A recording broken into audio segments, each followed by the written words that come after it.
Hey, it's Conrad Thompson. Thanks for checking out the podcast here on YouTube. Be sure to hit the subscribe button and the notifications bell. You'll get a notice anytime we upload some new content. And when I'm not asking Bruce, hey, how big was Batista's? Well, you know. One of the things I like to do is help people save money. And if you're watching this video right now and you're in a 30-year loan, man, you're overpaying your single biggest bill and you may not even realize it. I want you to do a little experiment for me. Take your calculator out, multiply your monthly house payment by 360 payments. That's how many payments there are in a 30-year loan. That big scary number, that's your total of payments. You're looking at that number?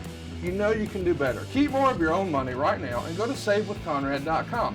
Or maybe you've got credit card debt. Man, it's not a matter of if I can save you money with that. Your average interest rate on a credit card is more than 20%. And by the way, all the interest you pay on those credit cards, it's not tax deductible. Whereas the mortgage interest, well, that is tax deductible. So if you owe this debt, it's up to you how to pay it back. Doesn't it make sense to get the cheapest rate possible and the greatest tax deduction possible? Find out how much money you can save right now for free at savewithconrad.com. You don't need perfect credit. Even scores in the 500s can be approved, and it's no cost out of pocket. But maybe best of all, we're licensed in more than 40 states. We can help more families than ever before. But how much can we save you? Find out right now for free with a quick quote from savewithconrad.com. Hey, it's Conrad Thompson, and you're listening to Grillin' JR. And we couldn't do it without the Hall of Famer himself, the voice of wrestling, Mr. Jim Ross. Jim, how are you, man? I'm great, Conrad. Good to see you this morning. Your cheeks are as luscious and bodacious as usual. Life is good. And it seems like we got an interesting topic today with Lex Luger. Lex is probably one of the great stories in wrestling, from who he was to who he is. My goodness, what a person. And we're going to start from the very beginning. Born in Buffalo, New York, Lawrence Fole, his entering into the world of pro wrestling like a lot of guys did back then. College football. When was Lex on your radar? Only when he started in Florida, or did you actually remember him as a ball player? When he started in Florida. Yeah. And I knew that the Florida office was very high on him. I mean, why wouldn't you be? Look at him. He's got the look that every promoter, I mentioned this about Wardlow the other day. We had one of our shows that I believe, or somewhere, we talked about Wardlow. I was somebody. Hell, I don't know. Anyhow, that's how I remember shit. I don't remember who the hell is. I had a lot of conversations. But I said something along the lines that Wardlow is what every promoter that I've ever worked for, he had the look and the basic makeup of a star. Right. I think I'm right on that. Now, will he be a star? Will he be the top guy at AEW someday? I think that he's got a good chance at it, but I believe that he's got all the tools. And Lex Luger at that time, when he started training with Matsuda, had all the tools. He had explored all of his options in football. A little cup of coffee here, a little cup of coffee there. But let's not forget that we dismiss that like it's not a big deal. Like you and I could go do that. Well, yeah, we could have had a cup of coffee and got signed. Let's mention that though. He starts at Penn State. We've got some listeners across the pond, Jim, who may not be familiar with Penn State's college football pedigree, but in the 80s, Penn State was the real deal, right? Yeah, they were a juggernaut, and Happy Valley was a special place. That's what they call their area. And they're in what is that town they're in? Happy Valley. So is Happy Valley the name of the town? I don't know. That's the stadium though. State College. Yeah. State College, Pennsylvania. So for those that aren't familiar with college football, it's a college football powerhouse. Yes. That was led for years and years by the late Joe Paterno, and who died of cancer and amidst controversy, unfortunately. So Lex, he came out of high school with all the credentials. And again, he was big and long and tall and strong. And so, but I didn't know about him until he got to the pro wrestling business. I lived in Oklahoma, and if he went to Oklahoma, I could tell you all about it because I would have been more familiar with the topic. So, but when here's what I did know. I knew that when Lex was assigned to Hiro Matsuda, that the office was very, they were very serious that Lex was going to be a big star. And of course, if you remember, there was another guy that Matsuda trained that turned out to be a pretty good hand named Hulk Hogan. And, Matsuda punished Hogan. He broke his ankle or something. But Matsuda was a great guy, not because he broke Hulk's ankle, folks, because he was a good man and a hell of a hand. And I grew up hating him because he was Danny Hodges' biggest rival for the NWA Junior Heavyweight Championship. So, Lex was, he had all the tools to be recruited, signed, and then to get actively be trained by arguably as good a trainer as there was in that era in the pro wrestling business. Let's also mention that, when things don't really work out at Penn State, it transfers to Miami University. And Miami, the U as it was the top college football program for a chunk of the 80s. But his run here comes to an end. They do a road trip to Atlanta to play Georgia Tech, and Luger is frustrated that he is not named starter by Coach Lou Saban. And in just the 5th game of the season, he snaps and trashes his hotel room, and Lex's college career is over. He bounces around the pro football scene, does a little stint in the CFL, which is a path a lot of guys took. The Rock, Ron Simmons, a lot of other guys, had their hand outside of the NFL. But then it all changes for Lex. In 1985, he meets Bob Roop at a celebrity golfing event in Florida. And of course, Roop sees what we see and arranges for him to be trained by the man who trained Hulk Hogan and Paul Orndorff, Mr. Hiro Matsuda. We haven't talked a lot about Bob Roop on our show. You got any Bob Roop stories or memories you can share with us? Bobby was a hell of a hand. He was a AAU national champion and had a very distinguished amateur record. So he was what would be classified in the territory era, Conrad, as a wrestling heel. So he would try to out wrestle you with using his amateur skill set. And then once the babyface gained the offensive advantage, then he would start cheating.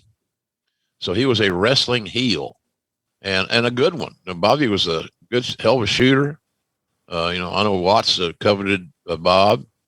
Bob was always very intelligent. When he talked to Bob, he was like talking to a college professor or something. He was very, very cerebral and, but a good, solid hand. He didn't have the 2021 body, but he was always in great shape. And so I always enjoyed working with Bobby. He was a very smart guy, well read. So and had a good eye for talent, which Luger, that was a good get for Florida when Bobby saw Lex. So and he wouldn't hey, look, when you got a name like Lawrence Foale, yeah, you better be a tough son of a bitch.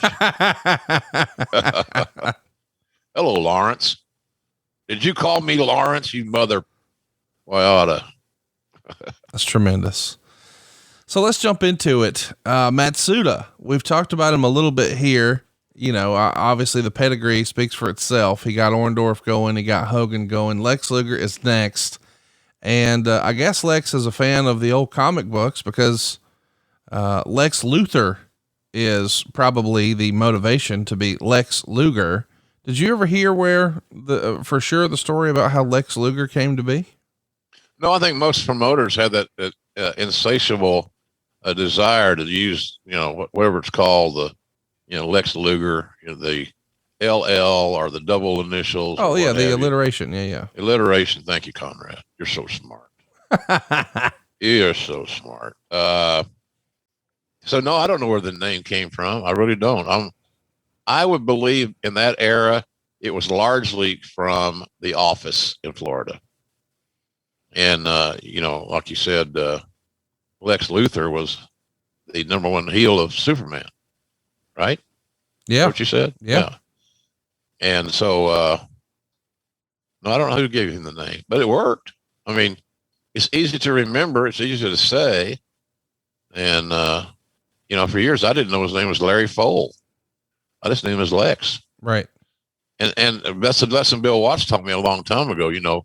When you are doing these matches, the last thing you want to do is blurt out someone's real name that isn't their showbiz name.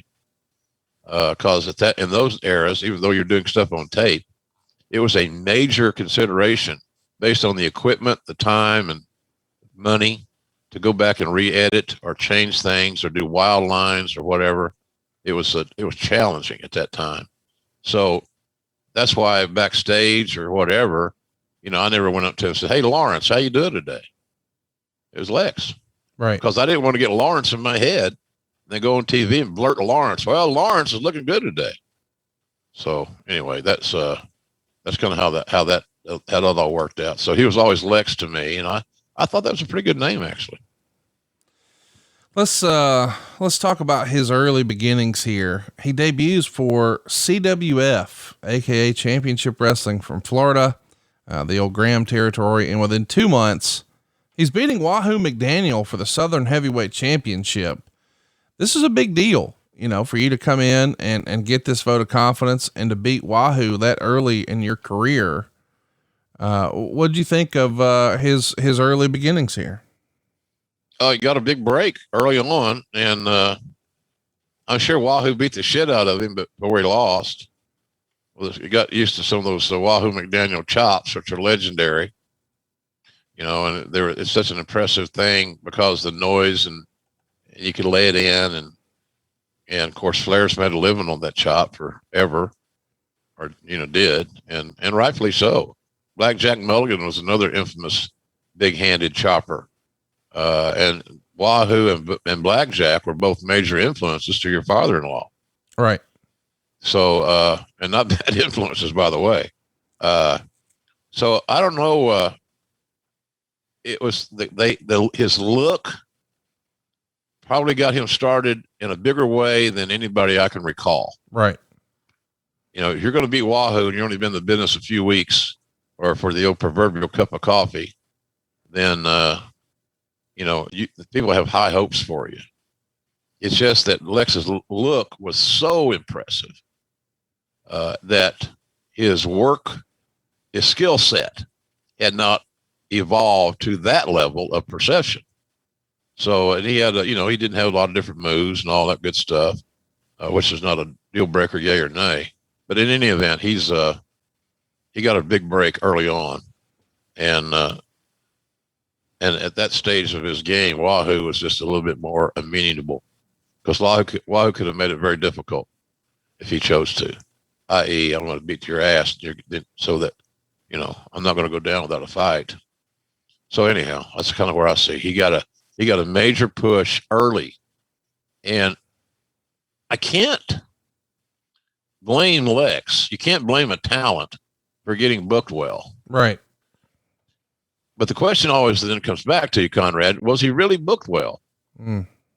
Was had his skill set advanced to the level that he could carry a main event match or a significant title? At that time, the Southern Heavyweight title was a big deal.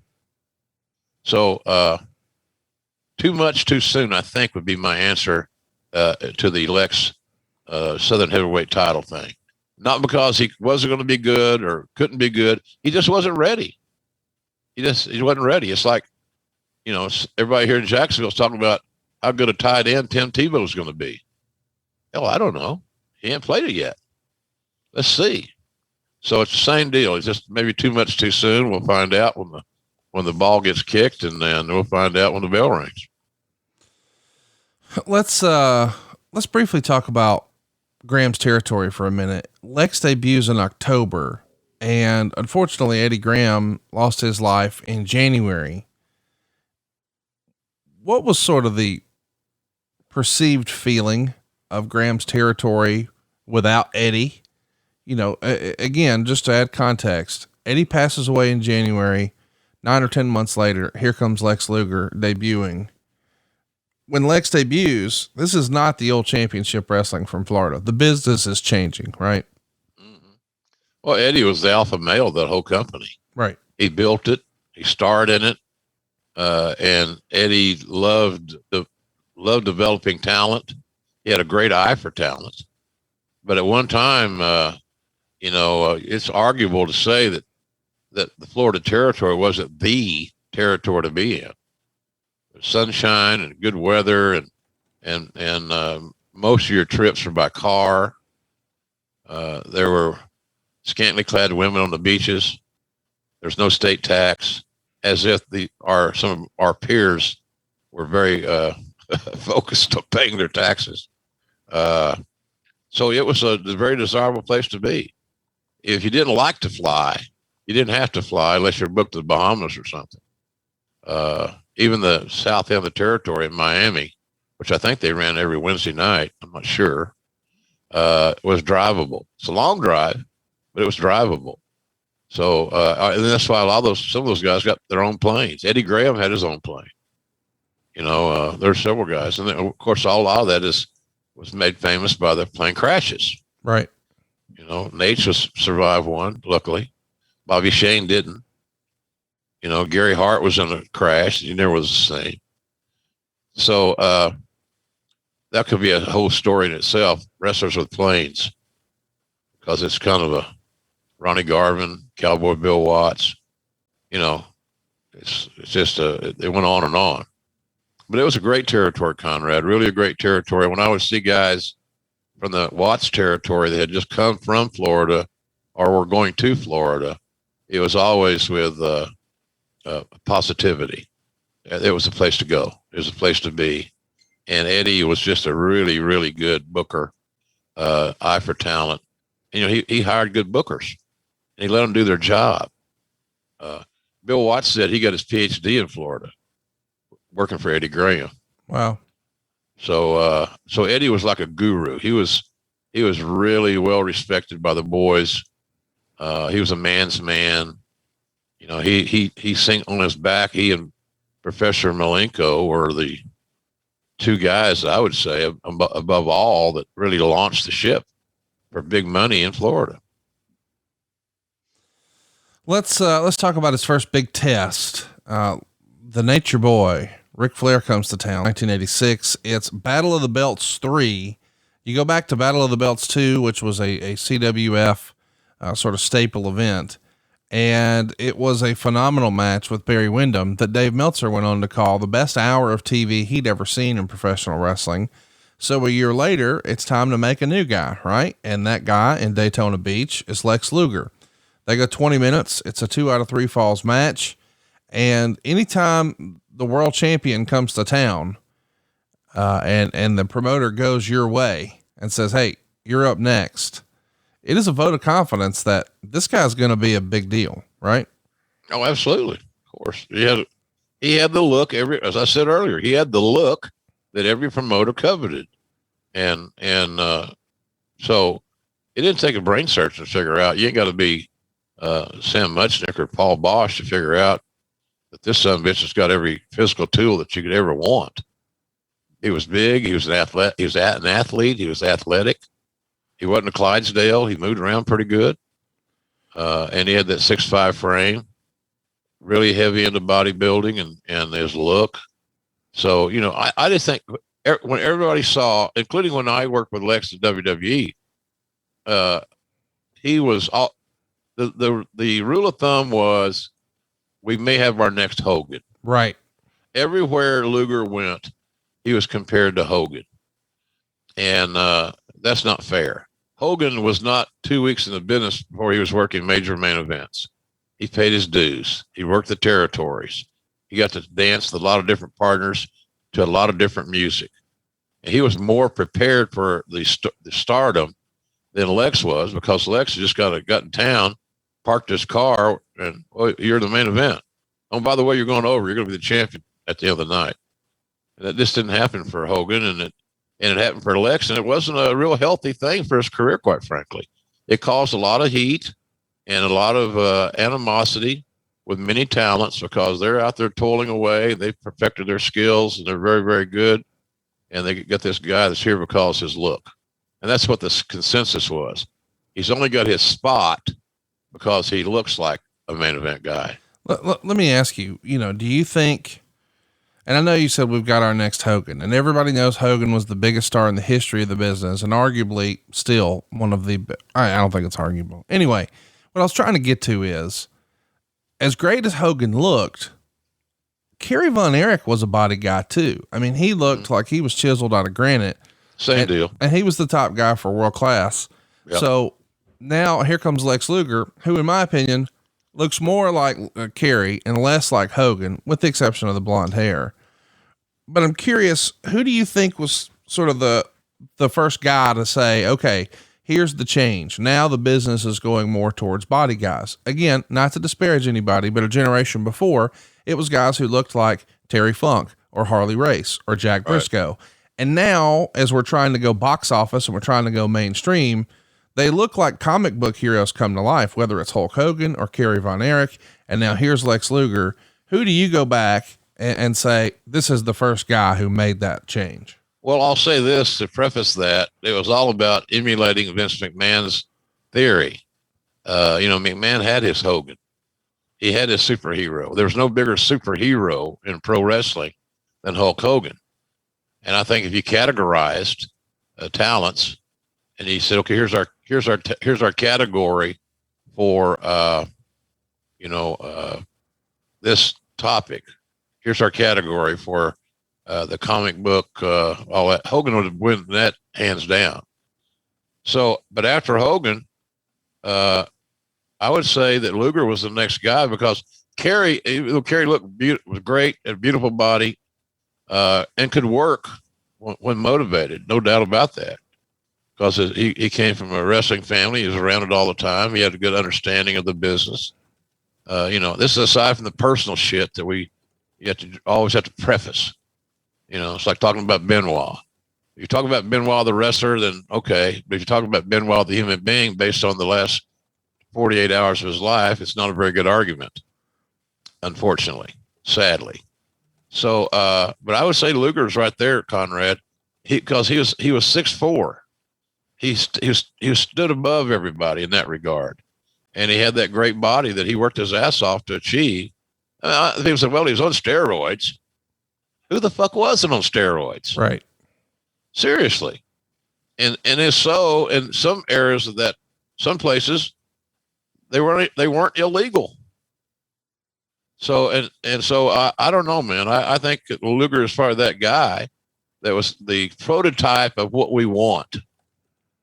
If we're going to ever replace Hogan or get our own Hogan, we got to get somebody that's got an extraordinary physique that turns heads in airports, which is one of Vince's big deals.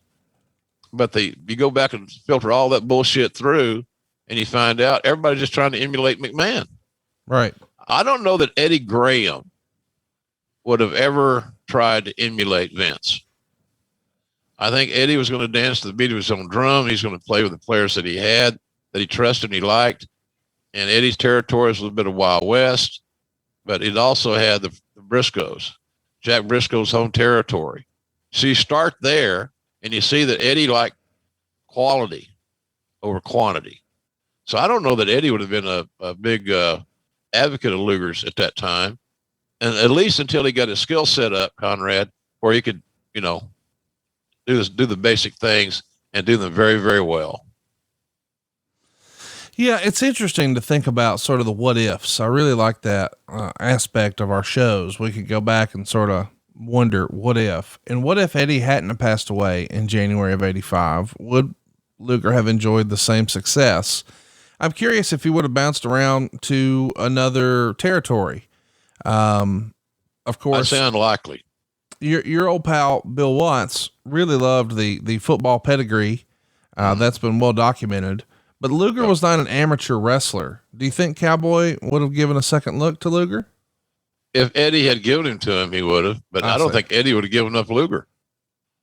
All Eddie would have done was slow down the process, Conrad. I see. Slow down let's develop this kid so he doesn't develop bad habits, so he doesn't go out there in front of a live paying audience and have bad performances. So I don't think Eddie would have forsaken Luger, but he would have drastically slowed down Luger's progress. It would have taken Lex a lot longer to get into those main events and to beat a Wahoo McDaniel for the Southern title, et cetera, until he was more fundamentally prepared. And Cowboy's like any promoter. If he thought he could draw money with Luger, he'd book him. Of course. He would book him. But I don't think Eddie would have given him up that quickly. Now, he and Watts may have worked out a deal, and they did on other talents where, Eddie, Mid-South was a territory that a lot of guys would go to from Florida to freshen up. Right. 6 months, a year, whatever it may be. And then, talents did what they were asked to do, and you're booked here, and here's your start date, here's your end date, and you're going to learn a lot from Cowboy, because Cowboy was a disciple of Eddie Graham. So when you got the guy back into Florida, he wasn't taught something completely foreign. He was taught Eddie's basic philosophies, only from the mouth and the head of Cowboy. So I just don't think Eddie would have let a good talent, a potential talent, because again, you can't replicate the look every day. You just can't. And look is a looks business. And even though Eddie drew money with guys that didn't have great bodies. Bugsy McGraw's not going to win any bodybuilding contest. No, Bugsy sold tickets. Dusty Rhodes, by the way, has never been on the cover of Muscle and Fitness. Right. But he damn sure been on the cover of a lot of wrestling magazines because he sold tickets. So and then he was a heel there, and the Watts convinced Eddie to turn Dusty babyface, and that worked out pretty good. Let's mention the crazy incident that wrestling fans still talk about to this day. I think it's January of '87, the old Lex Luger Bruiser Brody cage match from Florida. It became a tape trading legend. I think former ECW manager Bill Alfonso here in this era, he is a referee, and he's the referee for that match. Did you see the tape, or did you hear about the incident? What'd you think of that? I heard about the incident, but I have not seen the tape. Brody, these controversial issues where Brody was imposing his will, it wasn't a new deal. It wasn't new. It wasn't a new concept. Oh my God, this never happened before. Bullshit, happened all the time. And Frank was a strong-willed businessman. And so I didn't see the tape though. Did you see it? Yeah, it was something to see. It feels like Brody just decided, hey, this doesn't work for me, brother. And just stop selling anything and everything. And before you know it, Luger's running for his life. But he's not long for the Florida territory. He's going to jump to Jim Crockett Promotions in early '87. He's going to be called the Total Package. And he's almost immediately associated with Ric Flair, but not exactly being part of the Horsemen. And the talk of wrestling forever has been that Vince is the body guy, but yet here's Lex in JCP. And that's, you go back and you look at the great wrestlers there, whether they're Arn Anderson or Tully Blanchard or Ole Anderson, or, who could forget the Rock and Roll Express or the Midnight Express? Those guys are not exactly body guys. No. Why don't you think Luger was on Vince's radar here? I'm not saying he wasn't. He just may have been contractually obligated to JCP, and the fact that they were dangling that Horseman distinction in front of him might have, that's automatic main events. It's automatic more money. Right. And, again, I said it before many times. It's when they say it's not about the money, it's all about the money. Of course. These guys are independent contractors. They got to maximize their minutes. They gotta get out there and impress. So, I don't know, man. I just think that I'm sure Luger was on Vince's radar, not unlike, when Vince saw the Dingo Warrior. You see if somebody sends a tape, or one of the guys in the office says, probably like a Howard Finkel kind of a guy, God bless him, Howard watched everything. If he saw somebody that he thought Vince might be interested in, and he brought it to his attention. I'm assuming that's kind of the way that we were taught, that was assuming it was that way with Dingo Warrior. After just watching his biography here a while back, not too long ago. What was that, this weekend? Yeah. As you and I recorded, it was just yesterday. And of course, this Thursday night, AKA tonight, you'll be able to see Dark Side of the Ring, which you're featured on. talking about the Ultimate Warrior, and you have some great one-liners in there that is going to get the internet all fired up. So, oh God, clickbait, here we come. Yeah, I didn't make the edit on the Warriors A&E. I'm not aside from Pillman. Did A&E do a Pillman interview? No, Pillman? That was Dark Side. Okay. But they did do this. The Stone Cold one, you made the cut on that one. I made a cut on that one, and I thought they did a phenomenal job of that. And not just simply because I made the edit. I thought, Steve had such a strong hand and some creative control, I think, in that regard. It seems like it anyway. I thought that was really good. I wasn't crazy about the Savage. No, it sucked. Yeah, I didn't like that. I was never a major fan personally of Randy Savage because he was a problem for me at times, and it may have been me. So I'm not gonna. It was all him, and I didn't do anything wrong. It was all my fault. I didn't know. No, we had personality issues. I had no personality, and he had a big one. But I didn't. I thought that the Warrior documentary was. It just seemed like it seemed like a WWE piece. It was very, Vince fired the guy 3 or 4 times. So he fired me 3 or 4 times. So I guess that's not a big issue. But anyway, Luger was on the radar question. I digressed, obviously. I'm sorry that I thought Luger was probably on everybody's radar. He looked too good, Conrad. He's too statuesque. He was perfect. He was physically perfect for this business. Well, his first promo here for Jim Crockett Promotions, he says, "I'm going to become a member of the Horsemen one day." And I don't think you could probably say anything other than they're lining Luger up for a big push. They're strapping the rocket to him, brother. He's getting that almighty push. And of course, we know Ole Anderson's going to get kicked out of the Horsemen and replaced with Lex Luger. And there's no one better at this point in time, probably, for Luger to learn on the road with than Flair, Dillon, Arn, and Tully. Right. But what do you think Ole thought of the creative of I'm out and Lex Luger's in? Well, Ole would probably have the old school philosophy of this all about his body. Yeah. The guy can't work or lick, blah, blah, blah. And, Ole was always going to look at a glass half empty anyway, more often than not. Now, if you're asking me who was a better worker, Ole Anderson or Lex Luger, and right at that point in time, well, that's easy. Ole was a better worker. But they saw something in Lex. They wanted to put him with this group that could protect him. If he was willing to listen and use the information and the things he's being taught, then he had a chance to be really, really great. And, Ole just would not have agreed with that. It throws me back to what I've said about Eddie Graham. Ole and Eddie Graham's philosophies, Conrad, were, I would say, very similar. So Ole didn't like Lex getting his promotion and getting his push. For God's sakes, you must have that in life. So I don't know. I think that Eddie and Ole's feelings toward Lex would have been in the same kettle of fish. It would have been similar. He was not ready. He's only getting this push because he's a bodybuilder and he's artificially enhanced and blah, blah, blah.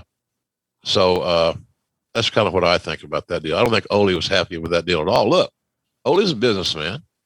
You're getting taken out of the most dominant heel group in the business, which means it's got to affect your income. Right. So I think Ole, based on that assumption, was not happy with it. He didn't seem to be happy with it to me when I was around. Talk to me a little bit about when you first meet Lex Luger. Is it 87? I think so. I think it was a Crockett acquisition. Uh-huh. So when Watts we sold, and I got hired by Jimmy to be on his broadcast team there in JCP, which I've always appreciated because it gave me my spot on TBS, which let me be introduced to my work anyway, to be introduced to a lot of new people. Yeah. So I've always been grateful for that. And, but I think that's where I met Lex. I always thought he was, I don't know. Sometimes he didn't seem like he was comfortable being around people.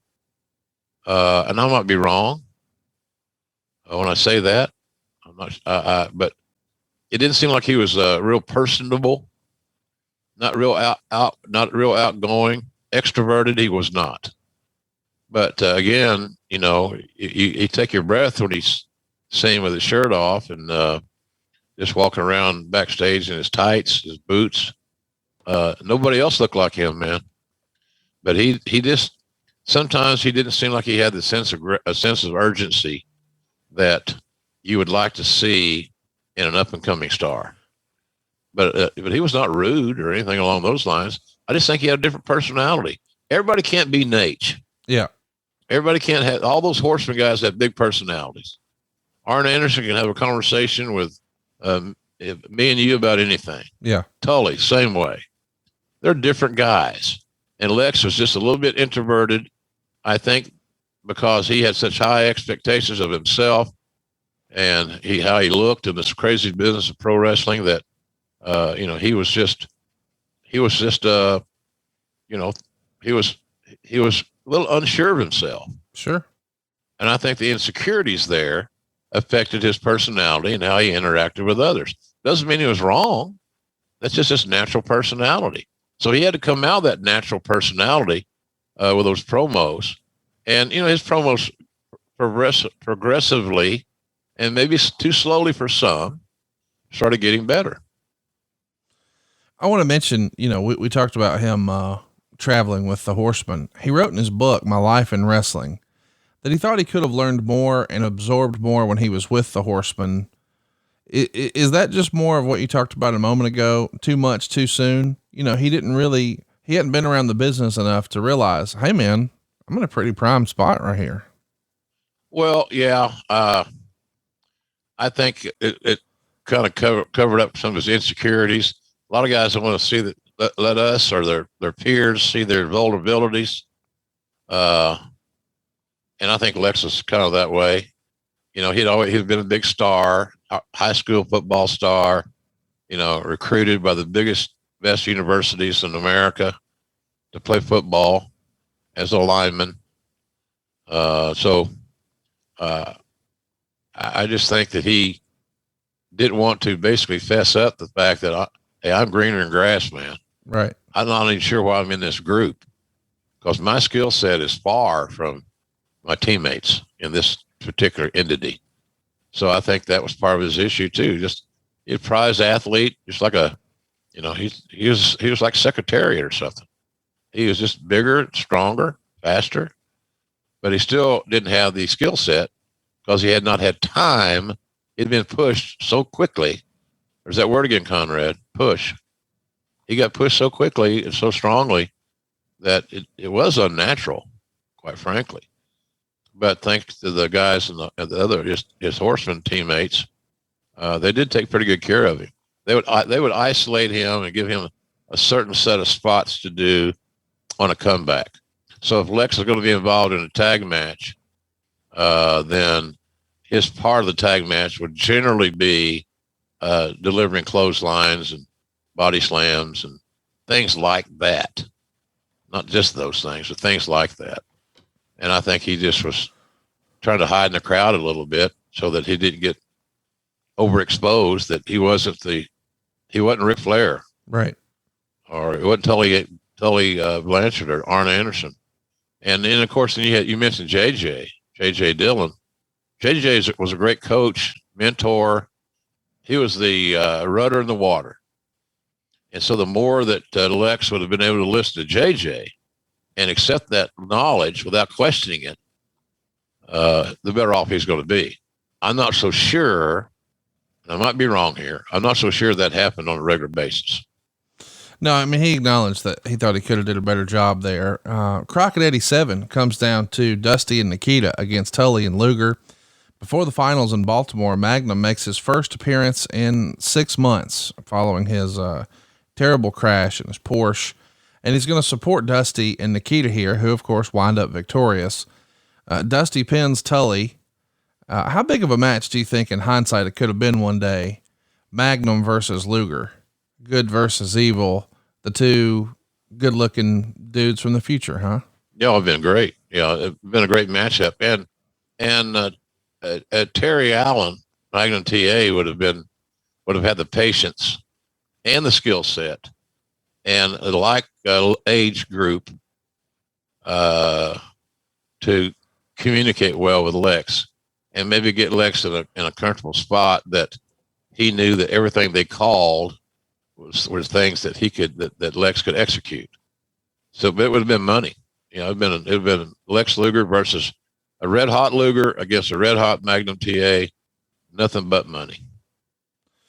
They're building towards Nikita versus Luger for the U.S. title, but it takes months to put together, sort of old school. Lex is a part of the very first War Games at the Omni, where Dusty, Nikita, the Road Warriors, and Paul Ellering would take on the Horsemen. Of course, Hawk would make JJ submit. But Luger being in that match, the very first War Games, it's a nice little footnote in history for a relatively newcomer. Yeah. Well, again, they're booking for the future. Yeah. And they put Lex in situations that would allow him to shine, or to have more credibility and credence because he was actually in the match. So I'm thinking that, again, you just keep looking back at Lex's career, and he got a lot of breaks. And being booked in the first War Games, I think Shivani and I called that first War Games. If I'm not mistaken. I might be wrong about that.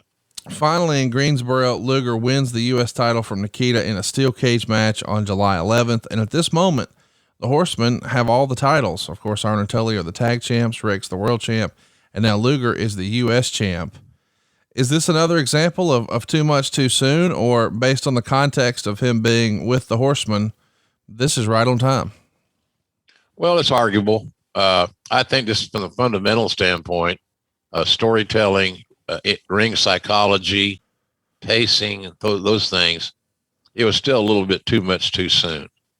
But the genie was out of the bottle, as they say. If they say that, hell, I don't know. I've never heard anybody say that in my fucking life. The genie's out of the bottle. Lex is out there, and he got exposed, and he just, it was too late to start over. You can't retreat when you got somebody that's getting that big a push, because that would have affected in a negative way three of your biggest commodities, Ric, Arn, and Tully. And they were, those guys had as much to do with the Crockett territory being very profitable in that year as anybody, because they had heat. They were wrestling heels. They could talk. So I think they put Lex in good company where he can be protected. But I'll always say that I think that, unfortunately, and I don't mean this in a bad way, it was a little too much too soon, Conrad. He was still on his infancy. He needed 5 years or so, Lex, so speaking of, to be put on that. You could protect him for a few years without a doubt, because it's just a matter of who you book him with. You book him with a great heel that can tell a story and keep him and lead him along in a positive way. And by the time he got 3, 4, 5 years under his belt with a good quality opponent, he probably would have been ready to launch his own ship. Let's talk about what's next for Luger here. Starrcade 87, which you and I have covered, is the first pay-per-view for Jim Crockett Promotions. And of course, Vince sabotaged it with some power plays with the cable systems and of course creating Survivor Series. Either way, that day it's Dusty versus Luger in a steel cage match for the U.S. title. And Dusty gets the win. It goes 16 minutes. And Meltzer would say the stip was if Rhodes lost, he'd have to quit wrestling for 90 days. Rhodes got a 50-50 mix of cheers and boos, although Lex was mainly booed. In hindsight, do you think this was the right call to have, our Babyface victorious over Luger? I mean, there's a lot of criticism of Dusty in this era that he's past his prime. His weight's gotten out of control. He's grasping at straws as the booker. He's pushing himself too much, whatever. But then there's Luger, who a lot of people say, oh, he's not ready. He's a body guy. He's not this great performer. But either way, it's the biggest show in Crockett history, or so they hope. And Dusty gets his hand raised. What did you think of that creative? Well, it's arguable. You can make a good argument for Dusty going over. You can make a good argument for Luger going over. If you're trying to build Luger, you can't build him by beating him. He doesn't know how to lose yet. He doesn't know how to take care of himself, Conrad. Conrad, there's a way you lose, man. It's just not you go out there and do your thing. Oh, I missed something. Boom, 1, 2, 3. Yeah. That shit don't flush for me. Yeah. It's a process. It's a presentation. And you've got to have experience, and you've got to have, in-game, in-ring, live experience. And, Lex had been in that group and had been protected. And to get him in there with Dusty, even though Dusty's game plan was very basic, as I recall. So you can look at it either way. If they, meaning JCP, thought that Lex skill set was to the level that it could be the guy, then he would have gone over, I think. But I don't think everybody had the thought at that time that he was ready. And I think that's why Dusty went over. Well, after this, Luger chooses to quit the Horsemen. He eliminates JJ to win the Bunkhouse Stampede, and now he's a full-fledged babyface. Of course, we've got the whole big beatdown that happens at Clash of the Champions, and they bloody Luger up.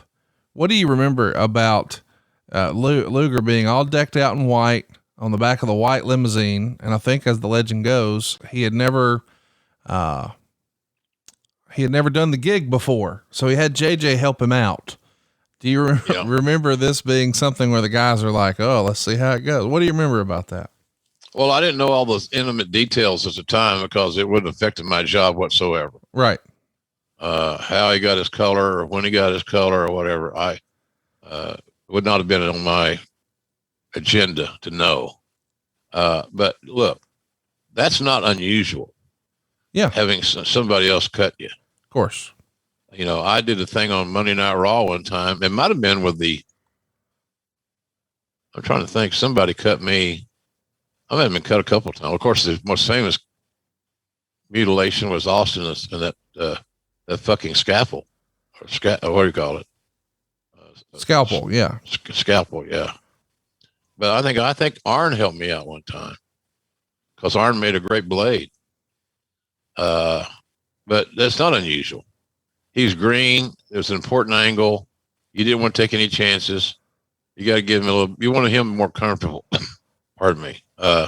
Wanted him, meaning Luger, more as comfortable as you could get him in a very important angle. And so JJ being there to help out is probably was really, I think, necessary. And a lot of guys don't want it to happen. They want to be macho. They want to be, big time. I get my own color, blah, blah, blah. If you could get your own color really good, then they wouldn't have to have somebody there to help you.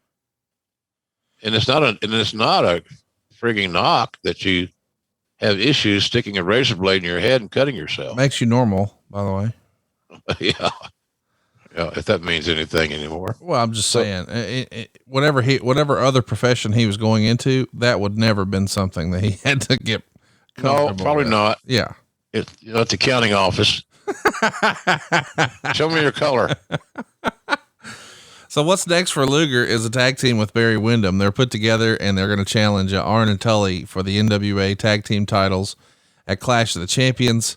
But of course, as you know, Windham's going to turn on Luger in a match. Arn and Tully get the titles back, and now Barry Windham is joining the Horsemen.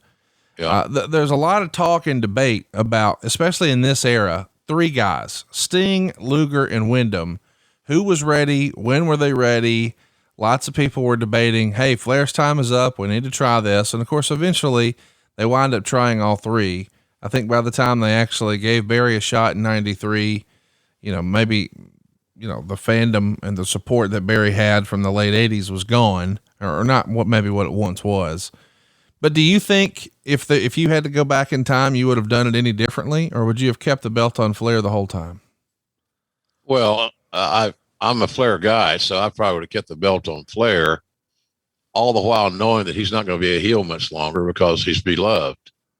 He's like the old pair of house shoes. Yeah. Here's a good clickbait for you, Conrad. Ross calls Flair old pair of house shoes. Yeah, that's a good one. That's a good one. I'll help you out there, guys. Click your ass off. You leeching motherfucker. You know. I'm going to go with what brought me to the dance. But if you're asking about skill sets and in-ring abilities, it's Wyndham. Wyndham's hands down. Yeah. Wyndham going into the Horsemen made that an awesome group. It's an awesome group, in my view. They had chemistry. All those guys could wrestle, could work. I just loved it. I think I love, that was my favorite incarnation of the Horsemen, the Barry Windham in the group. Because I knew no matter what match I was going to call that they were involved in, it would have quality. It would be logical, make sense. And Barry at one time was, Conrad, look, I don't know how old you were at that point in time, but at one time, man, Barry Windham was considered as good as there was. Yeah. In 86, 87, a lot of people thought he might be the best wrestler in the world. Yeah. Don't get that. Can't start that topic again. I think Kenny Omega's the best wrestler in the world, Conrad. You fucking idiot. I didn't mean that, Conrad. You know I'm kidding you. I love you and your cheeks. All four of them. That's a joke from Cheers. Hey, Norm, what's shaking? All four cheeks and a couple of chins. I love that. Yeah, that's a good one. But yeah, I liked Barry in that group a lot.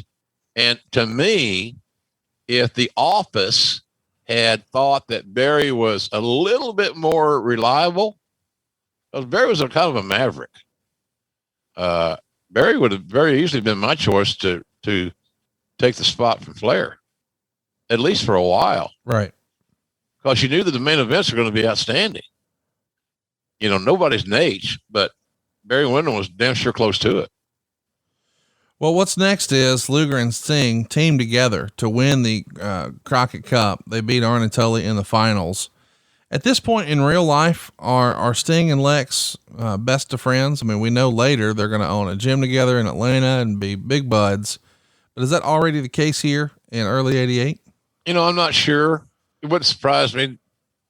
So I would venture to say yes, they were buddies because they both love to work out and train. They were both gym guys. And hence what you just said, they invested in a gym, Main Event Fitness, there in Atlanta at one point in time. So I would say, yeah, I'm not sure about the answer, but I'm guessing yes. They had a lot in common. The age thing, experience level, all those things. And Sting was another guy that was a little bit like Lex in the sense that at one point, all of a sudden, boom, he explodes, and he's given a huge push. When one could argue that Sting wasn't quite ready for that push either. But sometimes you get called into duty and you got to go play. So it seemed like it worked out the best for everybody along the way. But I think those guys are both. Neither guy was were big drinkers. They weren't. I don't know that they were drug guys whatsoever. Party drugs. Right. I know what you mean. So, I think that they probably were buddies. They had too much in common. That subsequently led to a business relationship. Well, it's time for Lex's big push. We talked about, should it be Sting? Should it be Barry? Lex gets the nod first. He's headlining a pay-per-view. It's Great American Bash 1988. They go 23 minutes and 13 seconds. Jim and I have done a long episode on this entire show, including the main event that Meltzer gave 2.5 stars. But of course, it feels like, hey, the rack is on and Ric Flair must have submitted because they're ringing the bell. We've got a new world champion. When in fact, it's actually the athletic commission stopping the match due to blood loss, but there wasn't significant bleeding. In hindsight, is this sort of one of the one of the straws that broke the camel's back for Jim Crockett Promotions, do you think? It feels like they turned off Baltimore that night in a major way. Well, Conrad, I hated that finish. Anytime your fan base leaves disappointed, and they're frustrated, the thing about, here's the deal. The thing about and if it happened today, it would have been a great train wreck. Because there's so much more information flow out there, thanks to social media, for better or for worse. Right. But Luger didn't get enough color to make a Band-Aid would have fixed that. Right. He wasn't in physical danger. And it was a formality that the hard to get along with at times Baltimore, Maryland Commission, they've been noteworthy for things like that in the past. So I didn't like the finish at all. I don't understand. And every time you get wrestlers involved, every time may be too much. More often than not, when wrestlers are involved in their finishes, and they are the last vote heard or the last sentiment heard on a finish that ironically, get this, involves them, we take the shortcuts because their egos are so fragile. They're so sensitive, bless their hearts, that they got to protect themselves. Well, now, in fairness, this is probably not Luger protecting himself. This is probably Dusty making sure he can come back with return matches. But it was just... I'm not blaming Luger on it. The office made this decision to use that finish. Right. And in theory, I can understand the logic behind it. But in execution... It's a mess. It was a mess. It missed. It was a mess. It was the shits. And sometimes, here's the deal, man. You can get over the shits. Yeah. So that's kind of what the theory was. Well, as we heard the audience, our audience says it's not very good. We don't like the way the show ended. We don't believe we got our money's worth, which tells you that they came to see the main event, and the main event let them down. So I'm not blaming Lex on the finish because he didn't do the finishes. But the office... it's one of those old Wild West, things where, the guy gets thrown over the top rope. The second referee sees it. There's a disqualification. It's on the delayed call, and it sucks ass. It's just terrible. So I didn't like that at all. I don't know who it helped. I really don't. Do you think it didn't help Dusty? No. It didn't help Lex? No. So what did we accomplish? We accomplished shit. And all shit's good for is fertilizer. It helps things grow. Let me ask, in terms of this finish, what would you have done? I mean, would you have just avoided Luger in the main event with Flair because you felt like fans were ready for it, and you as the promoter aren't ready to put your business in his hands? Or would you have done a different finish and just have the Horsemen cheat or some such? I would have had the Horsemen play the numbers game. Yeah. Where the babyface was faced with insurmountable odds, and the announcers would tell a good story. And Luger was never quit. He never gave up. He fought his ass off, but the numbers caught up with him. They're called the 4 Horsemen for a reason. There's 4 of those bastards. There's one Lex. I would look like Lex is going to pull this thing out, and all of a sudden, kaboom, something goes down for an object, whatever it may be, and he got screwed. And you can tell that story much more vividly and easier than trying to explain a trinket or two of blood, because that was the premise. Well, this guy's bleeding. Yeah, but the intent of the rule is to make sure that somebody doesn't, they're not injured and they're bleeding. Well, this is just a trickle down. It's like a shaving cut. Right. It just didn't work for me. So I would have had a finish. And I would have beat Lex, but I would have beat Lex with the help of the cavalry. Sure. And give him the out that he needed just to preserve his push and his advancement. But that finish just, and look, if you told me that what you're going to do before the show, which they didn't, which is fine. I didn't want to know. Didn't need to know. I might have said, well, that sounds interesting. That might work. I've seen matches stop because of too much blood. Of course. But it's too much blood. Not enough. Yeah. No. So, didn't like the finish at all. I don't think it helped anybody. And when you're booking a finish, you got to figure, okay, now who all did we help here? Who all did we continue to advance, or have we failed? I think on that finish, it was a failure.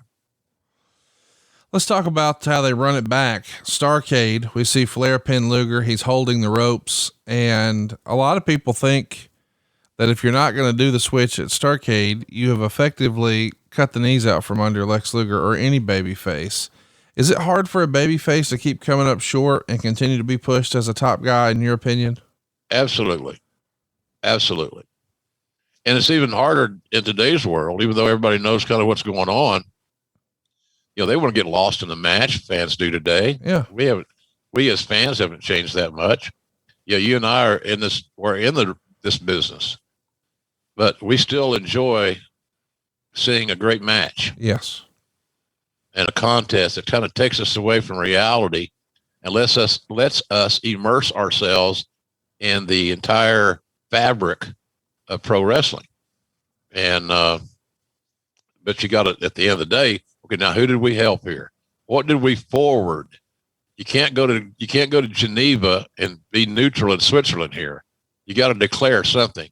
But absolutely, man, that's the thing about, and we've seen it on TV shows all the time. I'm glad that, you know, Tony Khan's got a little different personality and theory of that philosophy. And that is, you know, it doesn't hurt to have winners and losers. I mean, we saw Miro submit our boy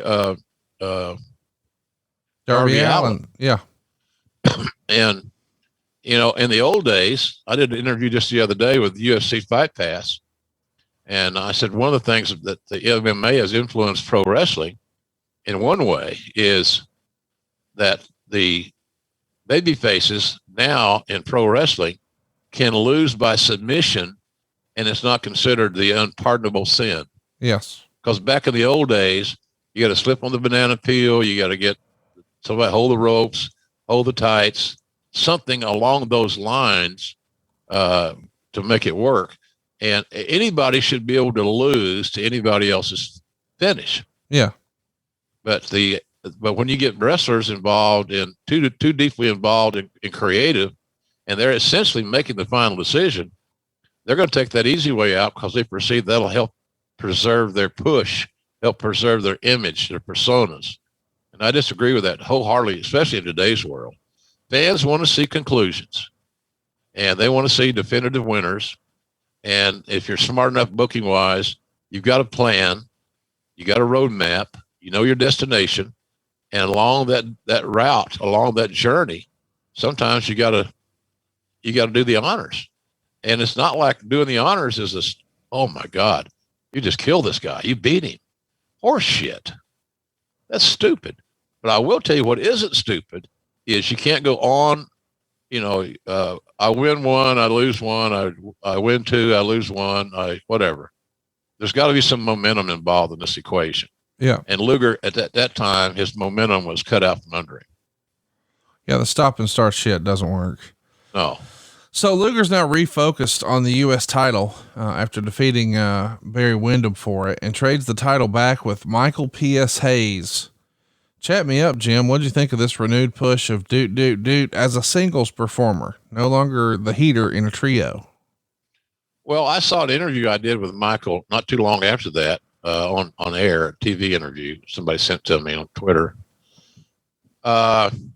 He did a great promo. That's one thing about Michael. When Michael, as a champion, he is the epitome of the chicken shit heel. Yes. And that's not a negative. No, it's great. He's chicken shit. No, it's a term. Yeah. I talked about Bob Root being a wrestling heel. I'm talking about Michael Hayes being a chicken shit heel. He cheated to gain unfair advantages. Buddy Landell was a great chicken shit heel, for example. There's a lot of them. Tons of. Buddy Rogers was a chicken shit heel. So no, I'm not a big fan of the that positioning, that posturing, quite frankly. But Hayes was, look, it hit the restart button. That's what it did. Yeah. And he always knew that Michael, if he could get out of the match with his title, his interviews were going to be main event level no matter what. Right. Because Hayes could cut a wrestling promo as good as anybody around for many, many years. And so I saw that. I was a little surprised because Michael heretofore had been kind of featured, but it's worth a try. We weren't setting the world on fire at the box office. So, it was Hayes moving into that spot was worth a try because at least you knew that he had name identity. He knew how to work. He was a classic chicken shit heel. And above all, for Michael, is that he could cut a promo as good as anybody in the business at that time. Let's keep it rolling and talk about Luger turning heel on Ricky Steamboat and regain his title at Great American Bash. Luger's working some of the best wrestlers of all time, certainly the best of the era, Flair and Steamboat. Are you thinking at this point his in-ring work is progressing? Yeah, it's progressing, but it's hard to be, if you're of the greenish flavor or color, being a heel is more challenging than being a babyface. The subtleties of being a great heel and knowing how to win, knowing how to lose, knowing how to cheat, knowing how to whatever you're going to do as a heel is more daunting to me. I may be wrong than being a babyface. All a babyface got to do is learn how to sell really, really good, never give up, and have a good finish. He doesn't have to worry a lot about psychology if you're a good seller. If you sell in levels, if you register, you're not going to sell a jab as much as you are a big roundhouse right hand. And you're just not. You got to learn to sell in levels, and that takes a little skill and time. So I think Lex is always better suited to be a babyface. But again, it seemed like it was a sense of urgency, Conrad. We got to figure out something to do with it. He looks too good not to be on top, and he looks too good not to be being used as a main eventer. So what's next for Lex is the Starrcade 89 Iron Man tournament. And I think you wrote in your book that this was your idea. It's Flair, Luger, Sting, and Great Muta. And the concept is it's going to be a sports-like tournament. And I think you wrote that it wasn't supported by the creative team or the wrestlers themselves. Why do you think that was? Because somebody's got to lose. I see. More than once. It's a round robin tournament. Everybody wrestled each other one time. And I think that, how are we going to work? Well, I guess we're going to do a lot of DQs or count outs or whatever. No, not really. If you're highly skilled enough, you know how to lose. And are you saying that you're above losing to this other guy's finish, who's a main event guy like you are? They don't flush with me. So, but here's the other thing about that. The booking committee could not come up with a better idea. And, we didn't have a concept for that particular pay-per-view. So I threw that idea out there. Everybody had the opportunity to rebut. But instead of rebutting and coming up with a better idea, it was a lot easier to go tell the guys in the booking committee, go tell their buddies in the locker room, boy, this is a fucking idea. Goddamn JR, it's crazy. Because, it all came down to who's going to do the honors. And several of you are going to do the honors. That's the same time we had the tag team tournament, right? Isn't that the same deal? I think that was a different show. You think so? Yeah. Maybe it was. Well, we did the same thing in the tags. Yeah. We did the same thing in the tags, Conrad, and it created dream match scenarios. Because it wasn't a matter of the winners advance and the losers go home. There's a little point system that kind of made sense, I thought. And so you have to keep winning. And it's inevitable that somewhere along the way, I'll put it this way, it's going to be very hard for anybody to go through the damn tournament and not lose a match. And I didn't have a problem with that. But some of the guys had a problem with it, had a problem losing a fictional match. Can you fucking believe that? No. This shit is showbiz. Yeah. I don't want to be a cowboy. I want to be an Indian. Come on. It's just ego and insecurity. And so then when guys from the booking committee go stir the shit with their buddies, just for the sake of stirring the shit.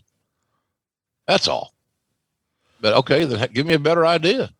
We got to do a pay-per-view. I'm sorry. So what's your idea? Nobody was ready with back and forth book Luger. He's up, he's down, he's in, he's a babyface, he's a heel, whatever. You know, you had your standards there. I don't know, man. I just, it was very disheartening. But that's the nature of the beast. Can you imagine having these meetings, discussing the pay-per-view, nobody having a great idea, and then you have an idea that you can either agree with or not. Nobody said shit with a mouthful. And all of a sudden, you know, it's basically not, I won't say leaked, but it's discussed in the locker room. Because here's the deal. The guys that were wrestlers on the booking committee wanted to make sure that their buddies on the roster knew that they were not responsible for this hideous booking that JR came up with. Simple as that. They want to defer all the heat and not take any responsibility for what the team decided to do.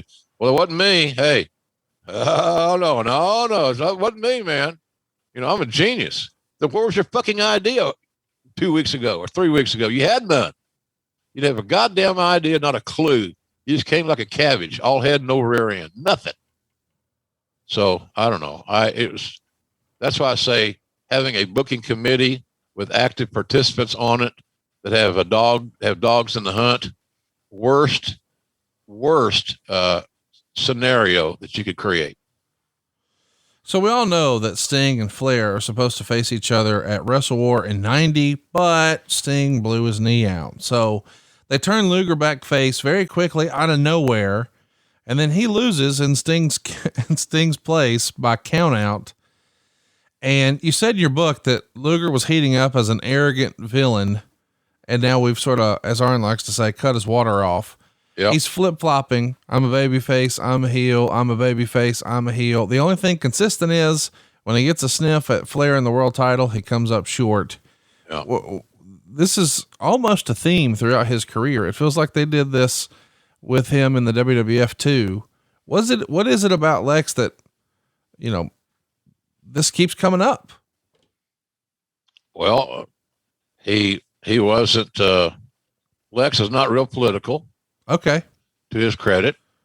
He didn't politic finishes and matches as much as some of his peers did. Was it to his detriment that he's political to his? Probably was. He needed to speak up more. Yeah. But that was, again, I told you earlier when we and I were chatting about this, he's kind of an introverted guy. Yeah. You know, he could be very quiet in the locker room. And maybe later on in his career, he got a little bit more vocal, felt more confident that he could carry an argument and justifiably so. But he was, the last heel run, I thought, as I wrote that Slobber Knocker under the black hat, that he was getting close. And then you can't turn that many times, man. It's a kiss of death. A veteran wrestler, Conrad, with an audience and a voice would not have gone for that shit. You think Ric Flair would have gone for it? No. Oh, you'll be babyface, then you're going to be a heel. You got to be a gladiator, wear a ponytail, blah, blah, blah. No. I might do it for a minute. I ain't doing that. And it didn't make any sense. So I felt badly for Lex in that regard. Lex Luger is a great example of a phenomenal looking talent. They got booked like shit more often than not. And I say that because the booking like shit line or theory for me is the fact that he kept changing personas. Yeah. I don't know if I'm supposed to like your ass, Conrad, or pay money to see you get your ass whipped. It was total confusion. It was just, it's more haze and clutter and cloudiness than somebody smoking a joint in a pickup truck. Let's talk about Ole coming back. He comes back as booker, and it's reported that on March 23rd, Flair was supposed to lose the WCW title to Lex Luger at a house show in Chicago.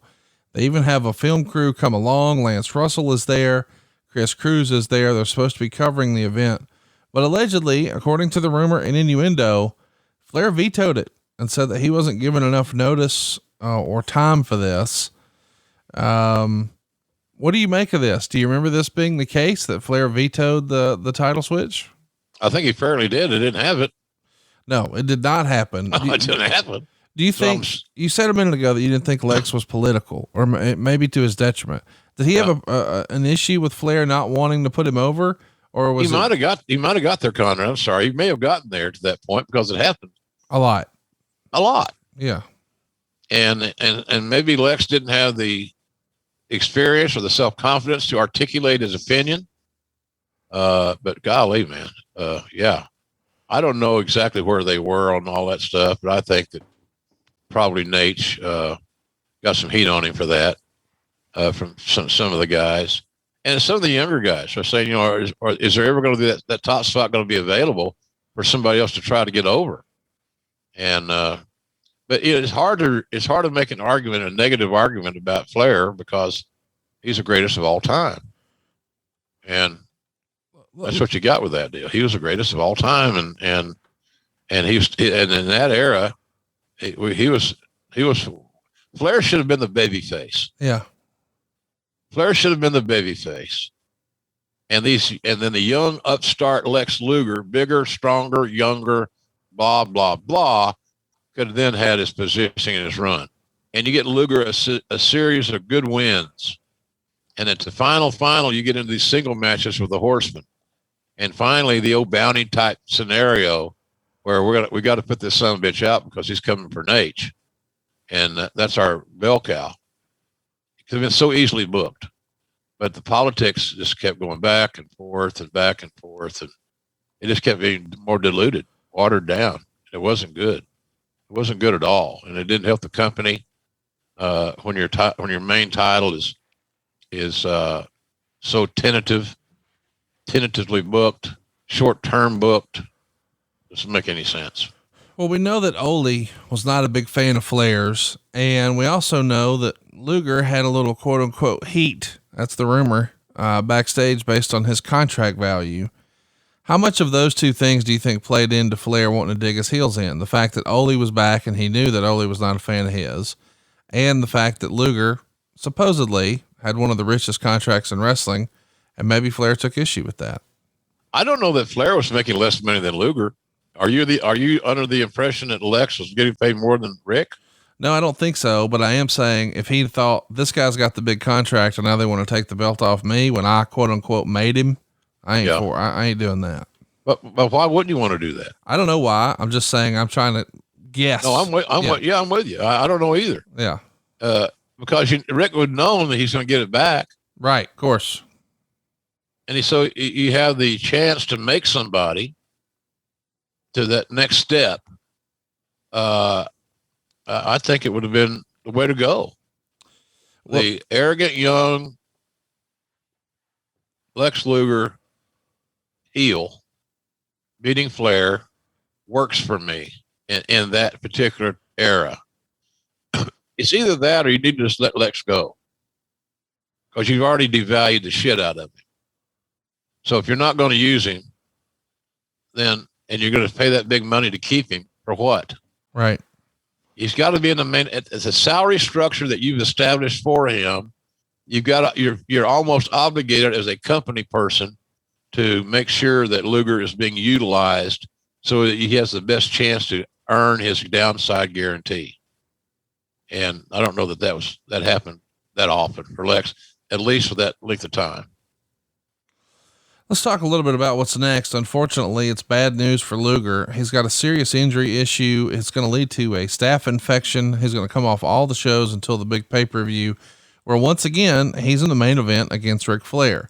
But next verse, same as the first, Luger wins, but by DQ, the belt does not change hands. Now here's what makes this even more complicated. This DQ win happens in a damn steel cage match. I mean, I know. It's ridiculous. They kept looking for ways to take the cheap out, and now they're going to whore up the cage scenario. Right. Makes no sense, Conrad. It's just, the more we talk about this, it's like when cumulatively, when all these points that you're making, and it's all historic, it's all documented. The more you hear about it, it's like, what were we thinking? And this is wrestling politics at its very, very best.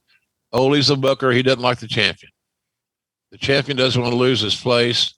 And the guy that's kind of the third guy out of this equation is a challenger.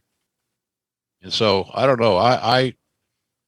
It's amazing that I can see why we were not drawing any money and that we weren't doing well in WCW in that particular point in time.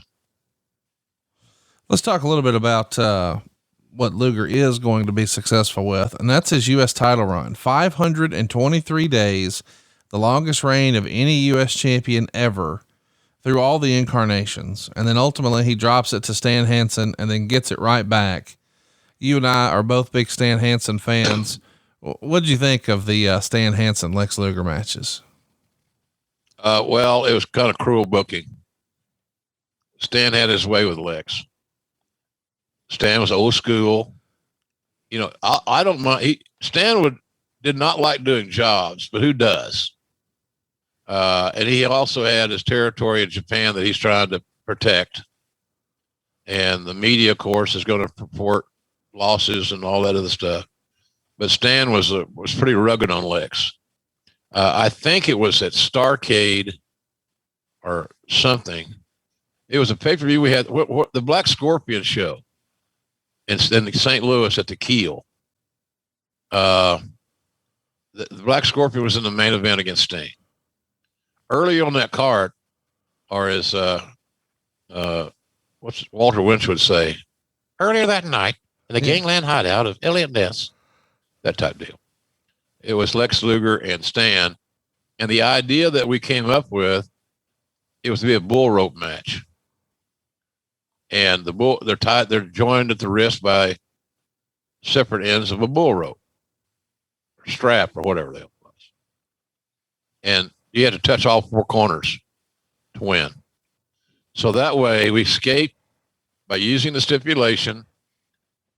Luger finally succeeded in touching all four top turnbuckles, and therefore won the match. And Stan didn't have to lose by submission, which was never going to happen, or pinfall. So it was a tough booking for Lex. Now, it looked great on paper, and Hansen getting the theory was, well, Hansen wins a close one, wins the title. He'll like that. He gives Luger a automatic return type thing, another match on a pay-per-view and a main event level, which should help him make a little bit more cash. And so there he went. So, but it was rugged. But Stan didn't do it because he didn't like Lex Conrad. He did it because that's the way Stan works. He beats the shit out of people, and he got over doing that. And that's why a lot of guys love working with Stan, even though when he was coming across the ring to deliver that lariat and his eyesight was so poor, you're scared to death that he's going to hit you right in the nose or something like that. I've heard that story. It's funnier than hell, guys. Here he comes, and I hope he sees my head or he knows where to hit me or whatever. So I don't know, man. I think that I liked it. I didn't have a problem with it, but I know that Stan took some liberties with Luger and laid his stuff in. And if you go back and look at that match, Stan beat the holy shit out of Lex, that strap. God almighty, he's like whipping a government mule, man. He beat the dog shit out of it. So, but there again, you go back to the concept, well, if you're going to have a win in basically in Hansen's match, so to speak, it wasn't, but we said it was, then that's what you're going to get. We booked it and Stan executed it. And Luger was a victim of some abuse, I guess you'd say. It's just old school wrestling, is what it was. Well, let's talk about what's next for him here. We should mention that when Nikita comes back to feud with Luger, he some reason switches right away to Sting. Do you recall why that was? I mean, it feels like he's here to focus on Lex. I mean, he even attacks him in his return, but then very quickly it goes right into Sting. Any recollection of why that would have been? More indecisive booking, more mixed opinions on Lex. I always thought that once we got to the Luger Sting level match, that Lex would feel more comfortable. I think the friendship was good between the two. They communicated well, in other words. But I thought that their chemistry would probably have been one of the better things that could have happened to Luger and to Sting for that matter. Sting was a better worker and more advanced. But I thought that the chemistry between the two would equate to some really good one-on-one matches. Let's talk a little bit about Luger's big crowning moment. He finally becomes world champion, but it's when Ric Flair's not here. Of course, Ric Flair and Jim Herd's feud came to a head. Flair walks out, takes the belt with him. So Great American Bash is going to be a bit of a change. Instead of it being Luger and Flair for the 900th time, now it's Luger and Wyndham, and Luger gets the win in 12 minutes and 25 seconds. And we should mention he does so as a heel. He's got Harley Race with him. He's got Mr. Hughes with him. The match is what it is, but fans that night were more concerned with, we want Flair chants. It's regarded, this Great American Bash from 1991 in Baltimore, as being one of the worst pay-per-view shows ever, but it's not necessarily like any of this is Lex's fault. The story that has maintained, as you and I have told us today, is Lex, while he may not have been the best wrestler, was not a political person, was doing his job, was trying to get better, and had a lot of stop and start booking, some questionable creative, and was never given the opportunity to be champ. And when he does, boy, it goes over like a turd in a punch bowl. And again, not exactly his fault. It's a tough spot to be in for Lex. Conrad, have you ever seen a turd in a punch bowl? No, but I know that descriptor. I learned it in church of all places. Did you really? Yeah. And then of course we all learned about it went over like a fart in church. Coincidentally. Oh yeah. Yeah. Fart in church is one of my favorites. Yeah. Especially those wooden pews. Cause you may think you got a squeaker and then the audience finds out you got something different. It reverberates. Yeah. Across that it wood. Echoes throughout the hallowed halls of our sanctuary. I learned the hard way, I guess in 92, 93. Yeah. That'll get on you. Oh yeah. Again, it's just mumbled, fumbled, jumbled craziness, man. And we gotta do or get off the pot. And, you just said a while ago, about Luger finally wins the title, but he wins against Barry Windham, who we've espoused Barry's greatness. But to say that Barry was more over than Rick as the champion not true. Would be a lie. Yeah. I think we can conclusively say that would not be true. So now Lex is finally the champion, but it's somewhat of a watered down version because nobody in the WCW, past, present, whenever, was more associated with the top championship than Ric Flair. But Lex didn't get that luxury. So, it's too bad. He, again, like I said, Luger's booking was far from ideal.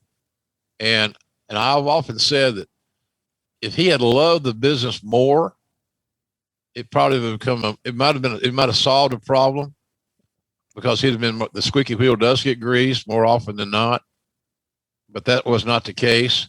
He was getting paid a lot of money. And, I think that was his primary motivator because how could you become emotionally invested in this weaker than cat piss booking? And by the way, cat piss is weak. Didn't know that. Weaker than cat piss. It's a new shirt at boxofgimmicks.com, ladies and gentlemen. So anyway, I think Luger that at some point was just kind of, let me finish out here as best I can before I get to work for Vince. Because this journey has not been good. Well, and the booking's just bad. I mean, even Meltzer would write of this match, where he finally does become world champion. Wyndham was distracted by Hughes and Race told Luger to do it. Talking about the pile driver. Luger gave Wyndham a pile driver and pinned him. After the match, Luger left with Race and Hughes. Although nobody knew it, Luger did turn heel. So, people these days talk about the Big Show's WWE run, that he turned, babyface and heel more than anybody. But gosh, Lex Luger was sort of the forerunner for that here in WCW. I mean, there's a lot of stop and starts, good guy, bad guy, and it continues afterwards. He's got a program with Ron Simmons, and you and I absolutely love Ron Simmons. Yeah. But he's not even going to be the guy to help anoint Ron Simmons. Ron Simmons is fresh off of a Doom run. We've known him as a tag team wrestler, and now we're putting him in a main event against Lex Luger for the world title. And we do it in a questionable fashion. Hey, we offer him the role to join the entourage, but as a chauffeur.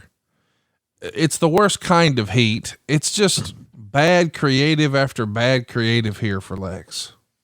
Yeah. Well, it's racially charged. That shit never works. No. And it certainly doesn't work in today's market. It should have never worked. I remember one time being on a car trip with McMahon, your boy Brucey and Pat Patterson and maybe Cowboy when he was there at WWE. We're in another car. I got assigned to ride with Vince so we could talk business and under the auspices of talking business. The bottom line was the other guys just didn't want to ride with Vince because they knew that he wasn't going to let them up. We continued to talk about business till we get to our hotel, to the next town, wherever it may be. But Vince and I were talking about how black wrestlers were treated. And I said, you don't have to look any farther than the names that the white promoters gave them. Bobo, Pork Chop, whatever it may, some, Bearcat, Rufus R. They're all so blatantly racial, that in my view, but you're not going to change the system because the big decision makers were not men or women of color. They were generally alpha Caucasian males who grew up in a society where the black athlete was not respected, and they sure as hell weren't going to get a big push because of their skin color, which is embarrassing as hell. Sad. So anyway, I just thought the booking, we talked about this so much on the show that it's just bad booking, man. It's just, and again, if Lex was more emotionally invested into what he did for a living, that was always been one of my, if I have to have a gripe or complaint or speak of something that I perceive to be somewhat negative, it might have been Lex's emotional commitment to the business. And I can also see, to his defense, Conrad, how could you be excited about the fucking business? Right. I'm a good guy. I'm a bad guy. I get to the big match and I always lose. Well, it don't take many of those get to the big match and losing to where you're defeated. You're done. Yeah. Perception is reality at that juncture. We should mention him and Ron Simmons really exceeded all expectations. They got a 3.5 star from Dave Meltzer at Halloween Havoc. It was a 2 out of 3 falls match. Meltzer would say this match was quite a strong argument point for the 2 out of 3 fall match concept, because technically it was nothing special, but the 3 falls gave them a chance to do a storyline that made it a very good match. So they over delivered, just as we knew, Ron Simmons would when he had an opportunity in the main events. But not long after this is crazy to me. Such a WCW story. Luger's number of dates on his contract for that year pretty much run out.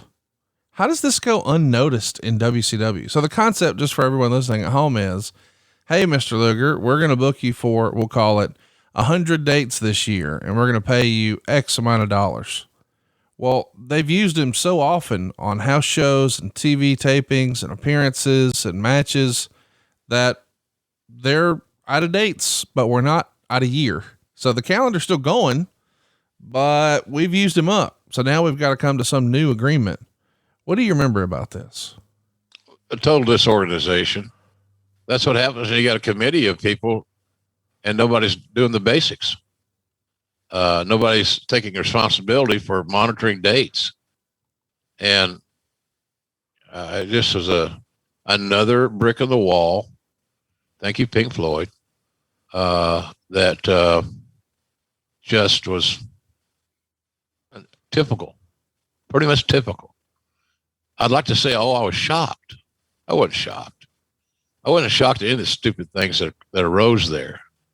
But you don't have your champion on a limited date schedule based on your contract negotiations prior to him being champion, when you knew that you're signing him for that big money to be the champion. You don't limit the dates of your champion, or you come to a more compatible conclusion of dates and you monitor them. And no, it's like having a pitch count. Oh, I thought you had a pitch count, Conrad. No, I didn't have it.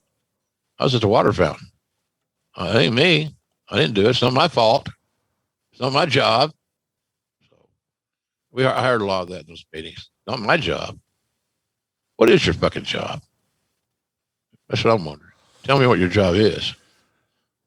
So anywho, it was stupid. I mean, so many things happened there in that company, and a lot of it's leadership, a lot of it's organization, too many personal agendas from too many people that had a vested interest in what those decisions were going to equate to. Not good. Let's talk about Rick Steiner. There's a rumor going around, Meltzer would write, there was serious consideration giving last week to putting the WCW belt on Rick Steiner at the Clash. Apparently Luger's contract, running March to March, specifies a certain number of live dates, and he'd been booked so heavily over the first 8 months of the year that at his present pace, whatever the number is, he'd reach it by the end of the year. So in order to keep him working the major towns until the new fiscal year of the contract, Luger's being pulled from all the smaller shows. I'm not sure if this relates to that same clause or the clause regarding his contract being valid for the US and Canada, but he also refused to work the England tour since it wasn't covered by his contract, and there was heat regarding that. Boy, if Lex has not been a political animal, he's figuring it out now, is he not? Yeah. And he didn't do himself any favors. Again, he already had jealousy heat from the locker room. And as a result of that, he didn't do himself any favors, Conrad, by not going to the boys on this tour when he was being pushed so heavily and so prominently on television. It was going to hurt the business. Yeah. And the guys could say, well, can you not make these? How many dates are we going to do over there? We're going to do what? A handful? Does it really matter? And it would have helped. It mattered a lot. Sure, it mattered. But Lex, like you said, he started kind of getting it, and he had this contract to stand on. It was a commitment that WCW made. Hell, they wrote the contract. They wrote it, but they didn't adhere to it. They wrote it, put it beside, didn't pay any more attention to it. All that, and at there's one run there, or point in time where, as long as Lex was getting paid those nice healthy checks, he was pretty cool. But then all of a sudden, he saw how things were going creatively and how his brand was being lessened and devalued. And that's not good for any town. What is it about WCW? They can't just keep their contracted WCW champion happy. You know, whether it's Luger or it's Flair, there's always some sort of issue with the top guy, and they continue here for Lex. David Politics. Wright. Nearly an ultimate disaster on Monday as Lex Luger quit the promotion in protest because WCW fired Harley Race. The last word I heard is that everything has been worked out, although Luger did miss the November 25th TV tapings in Macon, Georgia, because it wasn't resolved in time. So 2 points here. Do you remember A, why WCW let Harley Race go? And B, why was Lex so hot about it? Well, he felt Harley was an ally. Yeah. And what better mentor could a wrestler have in Lex's skill level and his age, his experience level, than Harley Race, who had done it all, seen it all, had worked as a traveling NWA champion, had worked with every ham and egger that got over to Little Territory. And the Little Territory got so many dates on the champion a year, and Harley had to come in and make these guys look like came this close to becoming a champion. And hence, that's why so many Broadways were ongoing. The local guy could not be beat. He's not going to win the title. They want you to think he's going to win the title, but that was up to Harley. So Harley was this savant. Harley had it. He had it. I think Lex found somebody that he could depend on and rely on that wasn't so political. And so I think that was the reason for it. I admire Lex for standing up for Harley. And I'm assuming that the reason that Harley got cut at that time was financial. It wasn't like he's making $1 million a year. Right. But it's just a matter of looking at the losses and all that stuff and who's expendable, who isn't. Well, really, Harley wasn't expendable, but a lot of guys thought so apparently. And it was just not a good deal. I thought it was a bad decision, quite frankly. You can't get too many Harley races on your roster in your locker room. He helps other guys. And so I'm but I'm a Harley race fan. I'm not real objective there, but I didn't see any reason that you get rid of one of the greatest wrestlers of all time who can coach and mentor and not bullshit. And maybe that was the reason he got let go, because he knew more about the business than most anybody in our company, and he wasn't going to be bullshitted. And if Luger's his guy, and the better Luger did, the better Harley did, then Harley was going to make sure he tried to protect his investment. And I think Lex saw that as well. So it was just not smart. Can you just leave it alone? We're getting close with Luger, Conrad. We're getting close here. He's getting more settled. He's more comfortable with Harley. And all of a sudden, well, let's screw this up again.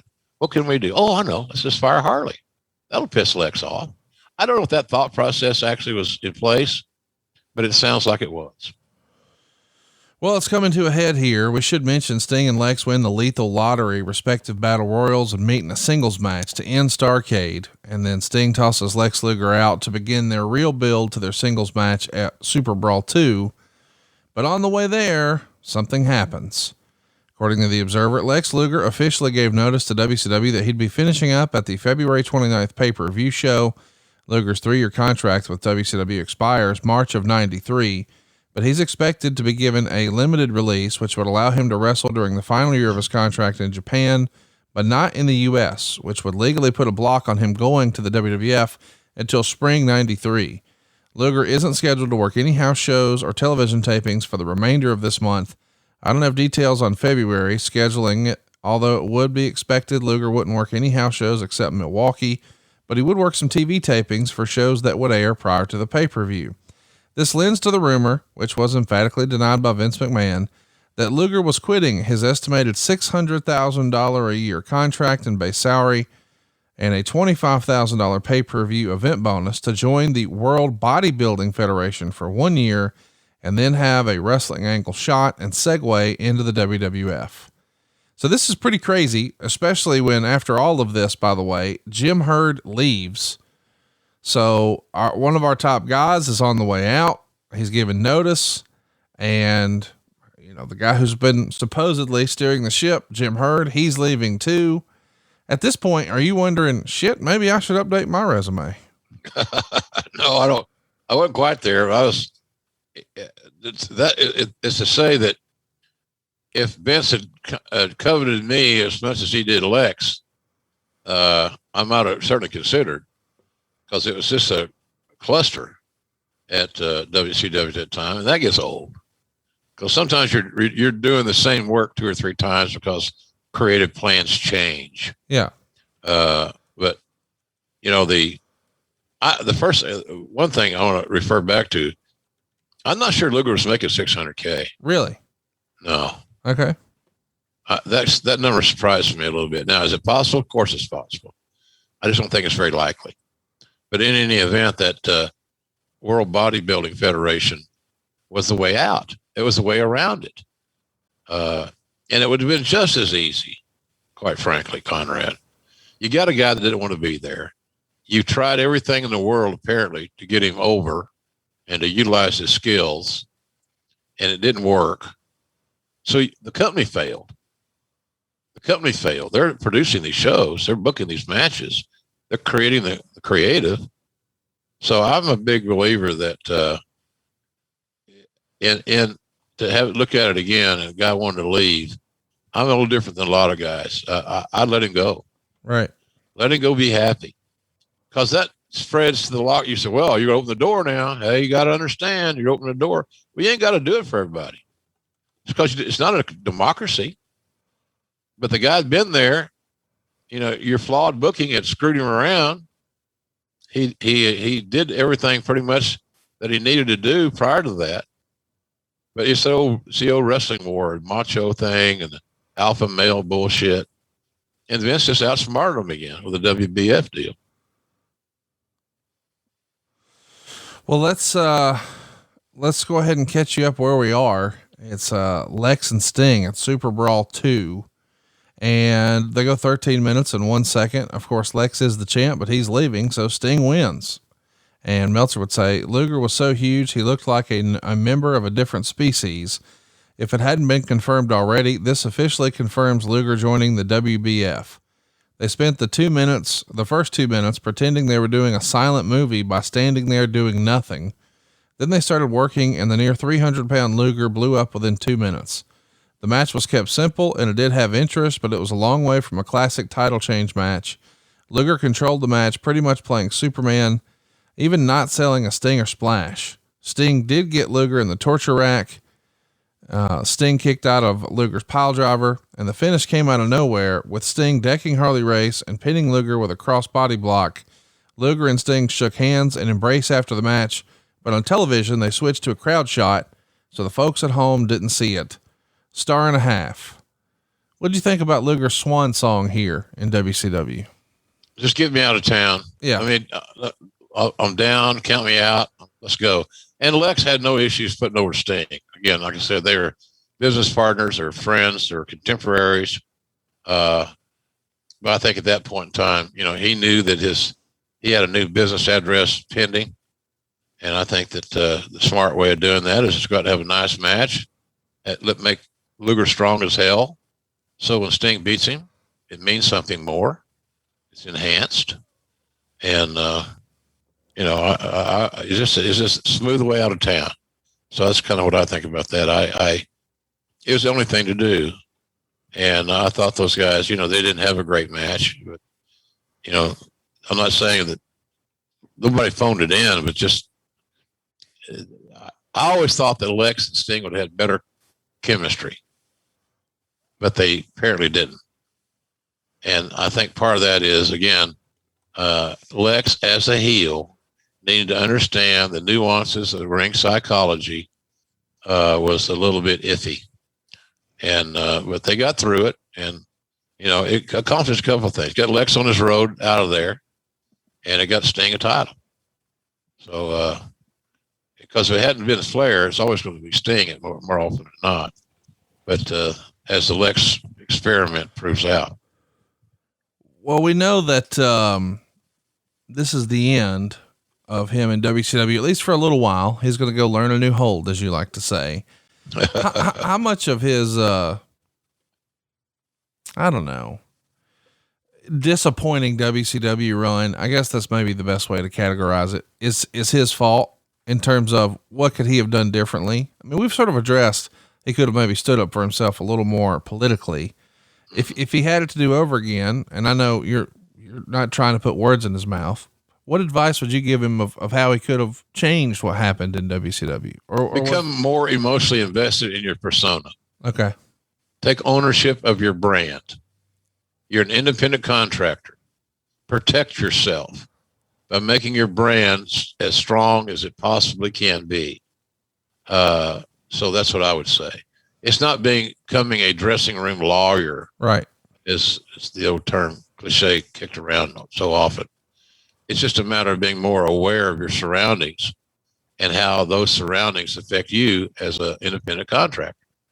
So I think becoming more emotionally invested in his TV persona and his professional career would have been the best advice I could have given him.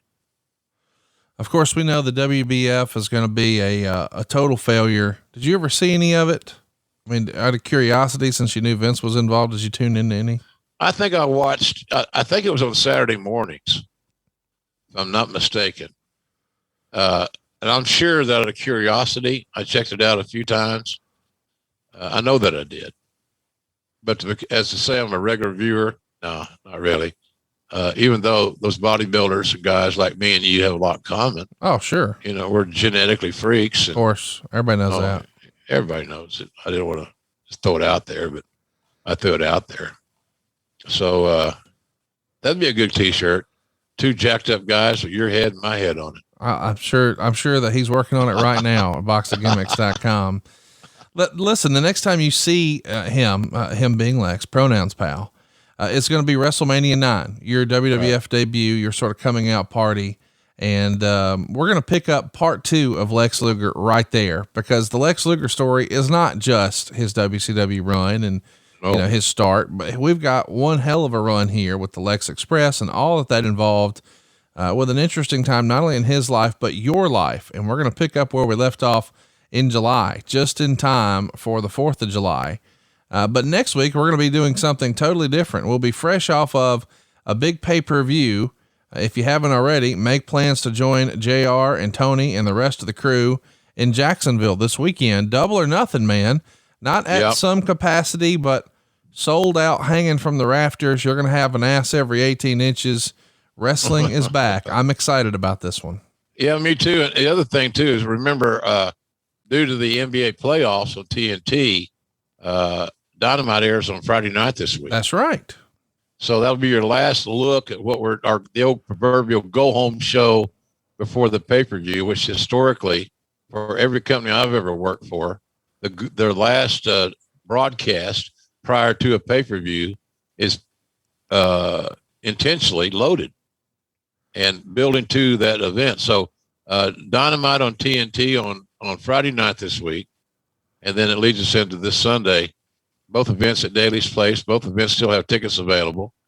We are going to have a big crowd. I think we're going to have a surprisingly big crowd on Friday night, because I think more people are going to be willing to get out for that family price ticket, and they don't have school the next day type thing, for kids.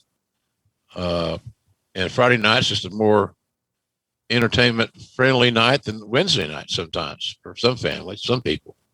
So that's kind of what we're looking for this week. It's going to be a very exciting week. We're all going to be ready to do our best, and it's the card's loaded. I have no idea what's going to steal the show, but I know that the Stadium Stampede match on Sunday is going to be phenomenal. Because last year they got to do as good as we did last year on that event, and I thought that match, when I first heard it, I don't want to say I was skeptical, but I can't think of a better word. I was a little leery they were going to be able to pull it off on the football field and all around the stadium. They did a phenomenal job of that. Yeah, they did. It's a great spectacle, attraction. So I expect that to be really good. And you got 2 of the bright minds, and well, more than that, you got several bright minds involved in that match, including the aforementioned Tully Blanchard, and of course Chris Jericho and MJF and all those guys. So I'm looking forward to that. I think Omega's match with Pac is how I've been told to say it, Pac, and Orange is going to be really good, because you got 3 hellacious performers in there. Oh yeah. I think that's going to be good. I'm looking forward to Britt Baker and Hikaru Shida. I think that's going to be a really compelling match. So the tag titles, Moxley and Eddie Kingston against the Young Bucks. Very, very much a contrast in styles, but 2 very, very good teams in a big marquee spot. They'll be given plenty of time to tell their story, which I love. So it's going to be a big weekend for wrestling for AEW. I'm pumped up about it. Friday night on TNT and Sunday night on pay-per-view, and then the following morning, that'll be Memorial Day. Conrad and I are going to take one for the team and not turn our grills on for just a little while. Yeah, and record another show so that we can talk about the go home show on Friday and of course subsequently the pay-per-view on Sunday. So it'll be very current next week. So tell that to your buddies. We appreciate that.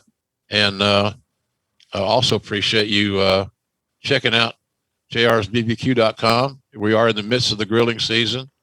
we're doing some exciting things there, Conrad. You know, we are going to have Red SJR hot sauce. Oh, hell yeah. Yeah, it's happening. And I'm in the process of looking at labels. And certainly if any of, I may talk to you about this off camera, but if any of your talented crew want to take a shot at a label artwork, let's do it. I'm interested, because it really is born from the show. And I've been wanting to do a hot sauce for years. I think we finally found the company that could do it for us. And I also am finding a new manufacturer, distributor for the seasoning. You know, it's amazing how the seasoning thing works. They can do like a forensic study of the ingredients, and then they can replicate it. Wow. So I want to tweak just a tad, not much. I don't think we'd be able to taste it. And I'm going to do we have a new manufacturer for the all-purpose seasoning rub, whatever the hell you want to call it. And we think that's going to solve all of our delivery issues. We just couldn't keep it in stock. You know, it's so funny that you say that, Jim. This past weekend, I had several grilling sessions and some folks hanging out here and there. And somebody had heard us talk about the seasoning enough that they tried it on literally everything. And of course, there was some alcohol flowing, and somebody pokes up and says, "Damn, this JR seasoning, this shit's good on broccoli. It's good on everything." It's Broccoli. good on everything. I don't know that I would have thought to put it on broccoli, but they did, and they dug it. There's something for everybody over there, though. My group chat is obsessed with the Chipotle ketchup and the Main Event mustard. Of course, if you're a barbecuer, you got two different flavors you can check out. You got hot and original. And stay tuned. It sounds like hot sauce is coming soon. It's all over at jrsbbq.com. And I'm excited to talk about this. It's not just here in America now. You can actually pick the different currencies. You're shipping all over the place. Yeah, and it's challenging. You know, it's COVID didn't do any of us any favors in any area. And when you're trying to ship food products abroad, man, you're met with a zillion obstacles. And sometimes they don't even want to listen. I had a guy, we shipped some stuff to Canada the other day, and of course the Canadian government, as all governments do, nailed him with some charges coming in the country. And I felt bad for the guy because it ran his tab up, but he said, but it's all worth it. So I love that. And I wish it was different, man. All the fans in the UK and Australia that listen to our show, and I wish we could make it easier for everybody. Right. But until COVID issues are continuing to be addressed, by the way, did you get your shots? I did. Yes, sir. Good to go. Both of them? Yes, sir. Oh, good for you. Me too. I'm happy to hear that. My two little granddaughters got their first shots last week. Oh, good. Yeah. And one just graduated high school, and the other would be a sophomore this year. She's a ninth grader now. So I'm happy for them for doing that. That took a little courage. It wasn't cool, but they got their shots. And I don't want to think I influenced them. I think their mother did. She's a licensed physician assistant. So she had to get vaccinated a long time ago. So anyway, I wish we could do better on the international shipping, but it's just some things are out of our control totally. You can get them, but be prepared. What I would do is order more. Yep. And share the order with some of your buddies. Yep. And defer some of the costs might be an idea. But in any event, it is what it is, and we just appreciate the business. I think little Jan kind of probably have a little smile on her face, that our crazy ass idea is starting to work. It's just hard to build a business in the COVID. It's hard. And, but we have interest now on some restaurants and chains and just that and the other. So it's growing, but still the bottom line is digital online business, and it's working out good. And we try to do a good job on customer service and shipping and packing and timeliness and all those things. So it's all good, man. And we got this, I think we may be sold out close to it of those cookbooks. We found those cookbooks in a hidey hole type deal, and unopened cases of books, first edition of those JR's cookbooks with Trish and Stacy Keever on the cover with yours truly. And so that was a fun shoot. Yeah. At our house, as a matter of fact. All those pictures are or at Jan and my house there in Norwalk, Connecticut at that time. So it's all a family thing, Conrad. You know that stuff. I'm a big family guy, and I'm sorry that I've upset some people about some of my opinions on here, but I got to be honest. Yeah, that's all. It's not a vendetta. It's not to have hey, look at me, I'm going to be contrarian. No, right. It's an opinion. That's all. And look, Conrad, is the bottom line, it's about fucking pro wrestling. Yes. Are you shitting me? Ain't that big a deal. No, we love it. Yeah. But other than that, man, chill out a little bit. So, and if any of my peers have issues with me, you all got my number. Well, we hope we got your number next week, because we're going to be talking about Mankind's 1997. Of course, we talked about his 96 on April 1st. We're going to be back just a couple of months later to pick up where we left off.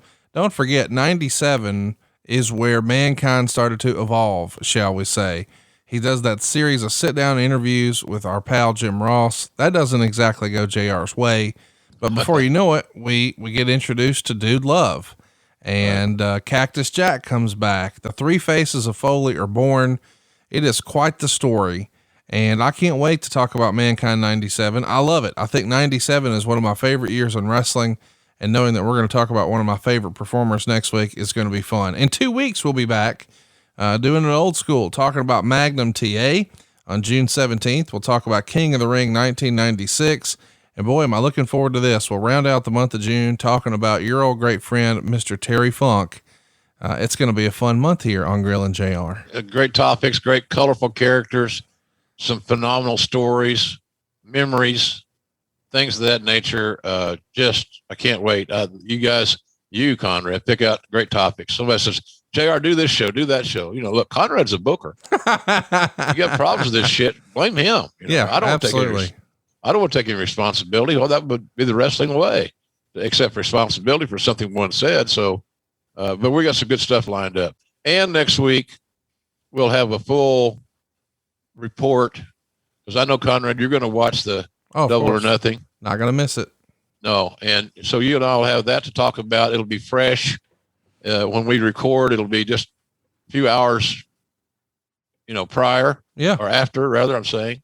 So it should be a fun, big month, man. We got a lot of good stuff coming up, and it wouldn't work if we didn't have the loyal audience that we have, and people are giving us 5-star reviews and all those things that are important that, sometimes we all overlook. So, and Conrad's company is the ad-free aspect of what Conrad does is growing exponentially. So I'm glad everybody's doing a good job. I get ribbed about Jarrett. And I'm happy for Jeff. What the fuck? The better he does, the better I do. That's right. And same goes for Kurt, Arn, and Tony, and Eric. Am I missing anybody? That's a good cast and crew. But yeah, it is funny that so many people have gravitated to thinking that there's some perceived heat with you and Jeff. Like, you guys haven't worked together since then. I mean, I guess it's fun, and it is fun clickbait stuff, but at the end of the day, we're all on the same team, Bubba, and it's all at adfreeshows.com. You get all these shows we're talking about early and ad free. We hope if you like what we're doing, you'll support us there. If for whatever reason it's not in the budget, I get it. Throw us a 5-star review if you can, and tell your friends about your new favorite podcast. And don't forget to tune in this Friday night. That's tomorrow night. And you're going to get to see a brand new Dynamite on TNT. And of course, this weekend, it's all about Double or Nothing, baby. And we'll be back next week right here with Mankind 1997 as the topic on deck for Grill and JR with the voice of wrestling, Mr. Jim Ross. Thank you, Conrad. Heavy on the mister. And folks, be sure to check out those sessions. What's that called, Conrad? Studio sessions. I forgot to mention that. Yeah, we're dropping a new episode every single week of your old radio show from WSB. I think Paul Heyman's been up there so far. Of course, we had Bobby Heenan. So much more to come, including the Macho Man, Randy Savage. It's a lot of fun, and it's exclusively available at adfreeshows.com. That's a double dose of nostalgia, JR. Yeah, it's good stuff, man. And hearing everybody's voice, how our voices change. Yeah. The tone and all that, it's just I've had time to drink more Crown Royal And you got me spoiled on that goddamn good Crown Royal, you bastard. Now I feel like I'm slumming. If I drank a regular Crown Royal, I got to have the good stuff. It's not as good, is it? No. Hey, all this just needs a cube of ice. Yeah. And sip it. Don't chug a lug. Ain't drinking Diet Mountain Dew, Ricky Bobby. Right. So it's all good, though. So we're living a good life, Conrad, and the fans that are watching this and supporting us are responsible for that. And I certainly am grateful. Appreciate it. It's a great rebound from where I was 4 years ago when Jan passed. Life has gotten really good, and I'm very grateful. I'm always going to be grateful. So it's good stuff, man.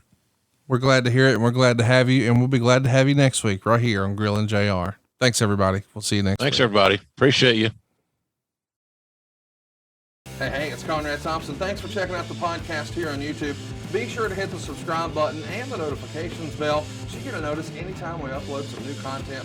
And go save yourself some money right now. If you're in a 30-year loan or you have credit card debt, it's not a matter of if I can save you money. It's a matter of how much. Find out right now for free at SaveWithConrad.com.